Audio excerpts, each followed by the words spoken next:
반갑습니다. 오늘은 7월 20일 월요일입니다. 오늘 본 말씀은 이사야 8장 1절부터 8절까지 말씀입니다. 7장부터 그 배경이 무엇이냐면 시리아 에브라임 공동체 이 동맹군이 남유다를 쳐들어오게 되는 장면이 나오게 됩니다. 그 가운데 말씀이 선포됩니다. 그래서 위기에 놓여진 거예요. 남유다는요, 아수르가 아닌 다른 나라로부터 지금 위기에 처해 있는 상황인데, 그때 하나님께서 이사야를 통해서 어떤 말씀을 주시냐면 이사야의 아들을 통해 희망의 메시지를 줍니다. 그게 무엇이냐면 첫 번째 이사야의 아들의 이름은, 이 전쟁 가운데 태어난 아들의 이름 첫 번째는 스알 야숲입니다. 이것은 어떤 의미를 갖고 있냐면 남은 자만 돌아가리라 라고, 그렇게 그런 의미가 있어요. 오직 남은 자만 돌아가리라. 그러니까 남유다 왕 아하스가 두려움에 빠지고 있을 때 지금 이사야 가서 하나님께서 이사야 아들을 통해서 직접 눈으로 보여주는 거예요. 수도공사를 하고 있는 그들에 가서 자신의 아들을 보여주면서 하나님께서 내 아들을 수알 야숲이라고 지으라고 했고 이것을 통해서 우리를 구원해 주실 것이다 라고 그렇게 말씀해 주시는 거예요. 그래서 아하스는 지금 어떤 걸 하면 되냐면 하나님께서 보호하실 것이라는 그 믿음을 가지면 돼요. 하나님께서 아하스에게 직접 눈으로 볼 수 있도록 아들을 보여주셨어요. 그렇게 보여주었지만 아하스 왕은 믿지를 못하는 것이죠. 믿음으로 응답하지 못했어요. 그리고 나온 두 번째 아들이 누구냐면 바로 임마누엘이에요. 어떤 학자들은 이사야의 아들이라고도 볼 수 있다. 근데 아니기도 하다. 근데 대부분 이사야의 아들로 간주해도 될 것이다라고 그렇게 말하기도 하는데, 임마누엘이라는 뜻이 하나님이 우리와 함께 하신다는 것이잖아요. 아하스가 첫 번째 스알 야숲이라는 그런 아들을 통해서 믿음으로 받아들이지 못하니까 이제 하나님의 직접적으로 이제 직타를 날리시죠. 그러니까 노박부 하시는 거예요. 바로 그냥 이야기하시는 거예요.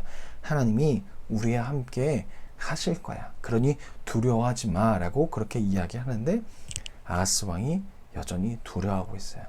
그래서 이번에는 하나님께서 뭐라고 얘기하냐면 증인을 세워요 서판을 쓰라고 해요. 서판을 쓰고 증인을 세워서 공증하라고 얘기해요. 그래서 거기에 마헬, 살랄, 하스, 바스라고 쓰라고 해요. 그래서 완전히 이제 의심하지 않도록 증인과 공증을 세워서 하나님께서 신속하게 그리고 약탈하고 재빨리 노획할 것이다. 그래서 너희들 공격하는 그 시리아와 에브라임 동맹군은 결국 하나님께서 아수르로 넘겨질 것이다. 그래서 그들 모두는 아수르로 넘겨질 것이다. 이 모든 것을 내가 공증하고 증인을 세울 것이다 라고 그렇게 보여줘요. 아하스 왕에게, 고위 간직들에게. 그런데 아하스가 끝까지 돌이키지 않고 회개하지 않고 하나님을 믿지 못했던 걸로 그렇게 보여져요. 왜냐하면 5절 말씀부터 보면 하나님께서 이 천천히 흐르는 이들이 실로아 물을 버리고 르신과 르말레야의 아들을 기뻐한다고 하는데, 여기서 기뻐하다는 것은요, 아부하다는 것이 있어요. 즉 그들에게 도움을 요청하고 그들을 의지하고 있다는 것이죠. 하나님께서 천천히 흐르는 그런 실로아 물처럼 지속적이고 계속적으로 보호해 주신다고 말씀하시는데, 지금 이들은 그들을 거절하고 주변 나라 강대국을 의지했던 것이죠. 결국 그 아수르 왕이 그 모두도 다 점령해 버릴 것이고 그들이 결국 유다까지도 흘러내려올 것이다라고 말씀하세요. 그렇지만 아직 남유다가 패망할 때가 아니기 때문에 아직 돌이킬 수 있도록 하나님께서 임마누엘을 통해 날개를 펼쳐서 날개 보호 아래에 보호해 주시겠다라고 그렇게 말씀하세요. 대신 아수르의 공격은 엄청나게 힘이 있을 거고 위협적이지만 날개 아래에 있는 사람들은 보호하심을 받고 그 남은 자들은 구원을 받게 될 것이다. 그래서 아직 멸망할 때는 아니다라고 끝까지 하나님께서 그들에게 안심할 수 있는 말씀을 해 주세요. 우리는 여러 가지 상황 가운데 믿음으로 반응해야 할 때가 있습니다. 두려움이 생길 때도 있을 것이고 어떤 말씀대로 살아가는데 어떤 일을 해 나가는데 믿음으로 반응해야 할 때가 있어요. 그런데 그렇지 못할 때가 참 많은 것 같습니다.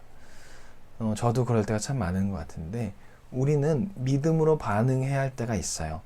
때로는 가만히 있는 것이 아니라 움직여야 할 때도 있다라는 것이죠. 우리의 삶 가운데 두려움이 찾아오거나 어려움이 찾아오거나 여러 가지 문제가 발생했을 때 하나님께 기도하면서 믿음으로 하나님께서 나를 인도해 주실 거라는 생각을 가지고 앞으로 한 발짝씩 한 발짝씩 움직이는 그런 태도도 필요해요. 그것이 우리의 믿음을 자라게 할 것이라고 생각합니다. 하나님은 우리를 인도하시는 분이십니다. 우리와 늘 함께 하시는 분이십니다. 그것을 기억하며 매일매일 하나님을 찬양하면서 또 나의 갈 길 인도하실 것을 기대하면서 기도하면서 한 걸음씩 한 걸음씩 먼저 움직여 볼 수 있는 그런 우리가 되었으면 좋겠습니다. 그럼 오늘 하루도 한 주 동안 하나님을 바라보면서 믿음 생활 잘하는 여러분이 되었으면 좋겠습니다. 그러면 내일 뵙겠습니다. 안녕히 계세요.